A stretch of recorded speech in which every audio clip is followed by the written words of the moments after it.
industry expertise to the classroom. KL deemed to be university. Andhra Pradesh రాజధాని నగరం అమరావతిని అంతర్జాతీయ ప్రమాణాలతో అద్భుతమైన ఆర్థిక వృద్ధి కేంద్రంగా తీర్చిదిద్దేందుకు కూటమి ప్రభుత్వం అత్యంత ప్రతిష్టాత్మకంగా అడుగులు వేస్తోంది. ఇందులో భాగంగా అమరావతి 2.0 ఇంటిగ్రేటెడ్ మాస్టర్ ప్లాన్ రూపకల్పన బాధ్యతలను స్వీకరించిన సింగపూర్ కు చెందిన ప్రముఖ కన్సల్టెన్సీ సంస్థ నుర్సానా జురాంగ్ బృందం రాష్ట్ర ప్రభుత్వానికి ఒక కీలకమైన మైలురాయిని నిర్దేశించింది.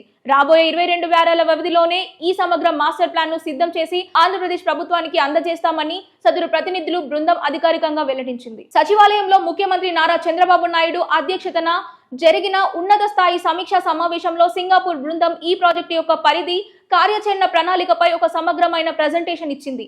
ఈ నూతన మాస్టర్ ప్లాన్ దాదాపు 709.6 చదరపు కిలోమీటర్ల సువిశాల విస్తీర్ణాన్ని కవర్ చేయనుంది. కేవలం భవనాల నిర్మాణమే కాకుండా ప్రపంచ స్థాయి మౌలిక సదుపాయాలు, కల్పన, సుస్థిర ఏరియా డెవలప్మెంట్, పెట్టుబడుల ప్రణాళిక, భవిష్యత్తులో నగరం విస్తరించడానికి అనువైన వ్యూహాత్మక జోనింగ్ పై ఈ ప్లాన్ ప్రధానంగా దృష్టి సారించనుంది. ఈ సమీక్షా సమావేశంలో ముఖ్యమంత్రి చంద్రబాబు నాయుడు సింగపూర్ బృందానికి, పురపాలక శాఖ అధికారులకు పలు కీలక సూచనలు చేశారు. అమరావతి అనేది కేవలం ఒక పరిపాలన నగరంలా కాకుండా రాష్ట్రంలోని నలుమూలల నుంచి వచ్చే ప్రజలందరూ కలిసికట్టుగా జీవించేలా, పనిచేసేలా ఒక ఇంక్లూజివ్ క్యాపిటల్ గా రూపుదిద్దుకోవాలని స్పష్టం చేశారు. ఇన్నర్, ఔటర్ రింగ్ రోడ్ల అనుసంధానంతో అంతర్జాతీయ ప్రమాణాలతో కూడిన రవాణా వ్యవస్థను ఈ ప్లాన్ లో చేర్చాలని, పెద్ద ఎత్తున ఉపాధి అవకాశాలను సృష్టించేలా అమరావతి ఆర్థిక పునాది బలంగా ఉండాలని ఆదేశించారు. పర్యావరణ పరిరక్షణకు పెద్దపీట వేస్తూ గ్రీన్ ఎనర్జీ, గ్రీన్ బిల్డింగ్ వివాదాలపై ఈ మాస్టర్ ప్లాన్ లో అంతర్భాగం చేయాలని సీఎం సూచించారు. అమరావతిని ఒక క్రియేటివ్ సిటీగా మార్చడం ద్వారా ప్రపంచ దేశాల